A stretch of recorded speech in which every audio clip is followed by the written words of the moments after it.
Akwụkwọ n'ọgụgụ isi nke 22. Ụmụ Izrel wee bulie ije, maa ụlọ ikwu ha n'ala ihe na-adịghị nke Moab n'ofe Jọdan na nso Jeriko.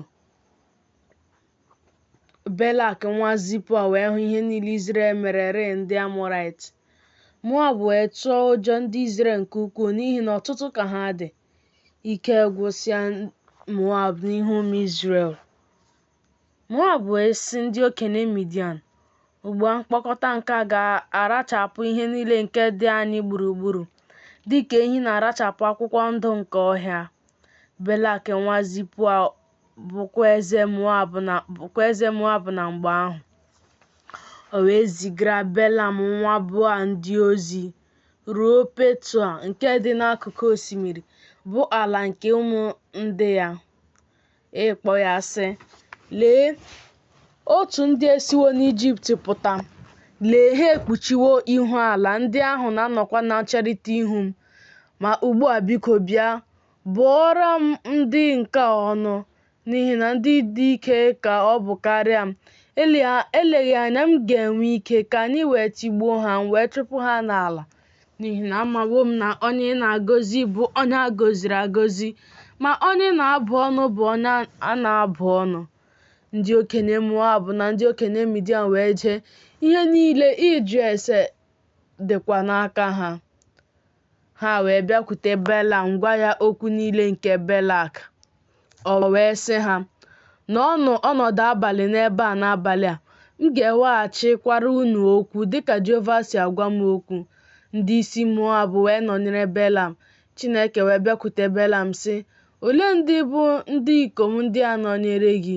Belam wee sị Chineke, Belak nwa Zipoa bụ eze Moab eziteworo m ozi sị, lee, ndị ahụ nke si n'Ijipt pụta, ọ na-ekpuchikwa ihu ala. Ugbu a bịa kọchara m ha, eleghị anya m ga-enwe ike ibuso ha agha, m ga-achụpụkwa ha. Chineke wee sị Belam, esola ha jee, abụla ndị Izrel ọnụ, n'ihi na ndị a gọziri agọzi ka ha bụ. Belam wee bilie n'ụtụtụ sị ndị isi Belak, laanụ n'ala unu, n'ihi na Jehova na-ajụ ikwe ka m soro unu jee. Ndị isi Moab wee bilie bịakwute Belak sị, Belam na-ajụ isoro anyị bịa. Belak wee zigakwa ndị isi ọzọ dị ọtụtụ dịkwa nsọpụrụ karịa ndị ahụ. Ha wee bịakwute Belam sị ya, otu a ka Belak nwa Zipoa sịrị, biko ekwela ka ihe gbochie gị bịakwute m, n'ihi na m ghaghị ịsọpụrụ gị nke ukwuu. Ọ bụkwa ihe ọbụla ị ga-asị m ka m ga-eme, ma biko bịa kọchara m ndị nke a.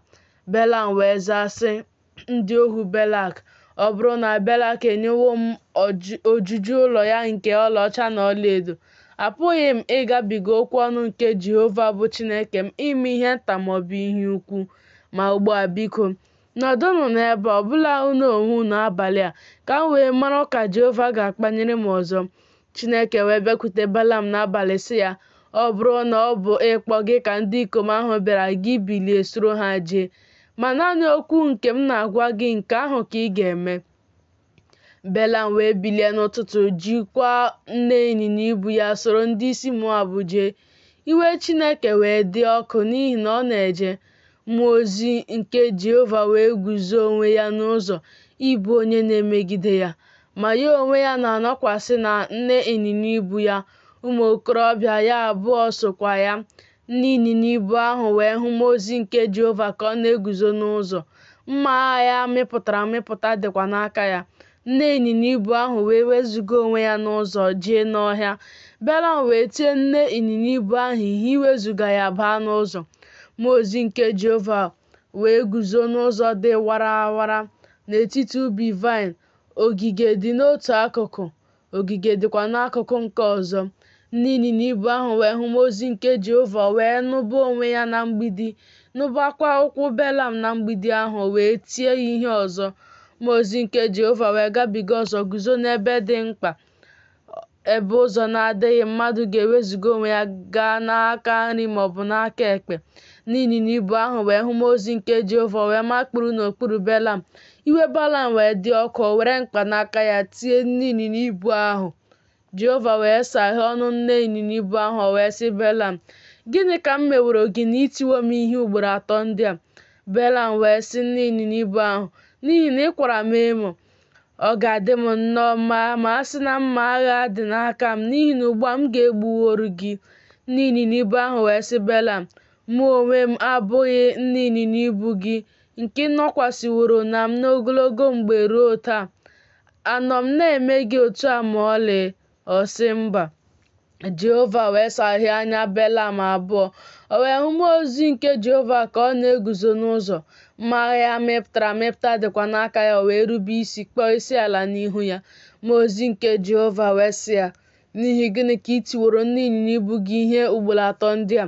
Lee, mụ onwe m amịpụtawo ịbụ onye mmegide, n'ihi na ụzọ gị na-arịda na mbibi n'ihu m. Ndị ịnyịnya ibu gị wee hụ m wezuga onwe ya n'ihu m ugboro atọ ndị a. Ọ bụrụ na o wezuga ya onwe ya site n'ihu m, n'ezie, ugbu a ọ bụkwa gị onwe gị ka m ga-egbuwori, ma ya onwe ya ka m ga-emewori ka ọ dị ndụ. Belam wee sị mmụọ ozi nke Jehova, emehiewo m, n'ihi na amaghị m na gị onwe gị na-eguzo onwe gị izute m n'ụzọ. Ma ugbu a, ọ bụrụ na ọ jọọ njọ n'anya gị, m ga-alaghachi n'onwe m. Mmụọ ozi nke Jehova wee sị Belam, soro ndị ikom ahụ jee, ma naanị okwu ahụ nke m ga-agwa gị, nke ahụ ka ị ga-ekwu. Belam wee soro ndị isi Belak jee. Belak wee nụ na Belam abịawo, wee pụta izute ya ruo obodo Moab, nke dị n'oke ala Anọn, nke dị na nsọtụ oke ala ahụ. Belak wee sị Belam, eziteghị m ozi ike n'ebe ị nọ ịkpọ gị, n'ihi na gịnị ka ị na-abịakwuteghị m? Ọ bụ eziokwu na apụghị m isoro gị jee? Belam wee sị Belak, abịakwutewo m gị ugbu a, ọ dị ike ọbụla m nwere ikwu ihe ọbụla? Okwu ahụ nke Chineke ga-etinye n'ọnụ m, nke ahụ ka m ga-ekwu. Belam wee soro Belak jee ka ha wee bịaruo Kiriat Huzot. Belak wee chụọ igwe ehi na igwe ewu na atụrụ na àjà, wee zigara Belam, zigakwara ndị isi ndị ha na ya nọ. O ruo n'ụtụtụ, na Belak kuru Belam mee ka ọ rigo na Bamot Beal. O wee si n'ebe ahụ hụ nsọtụ ndị Izrel.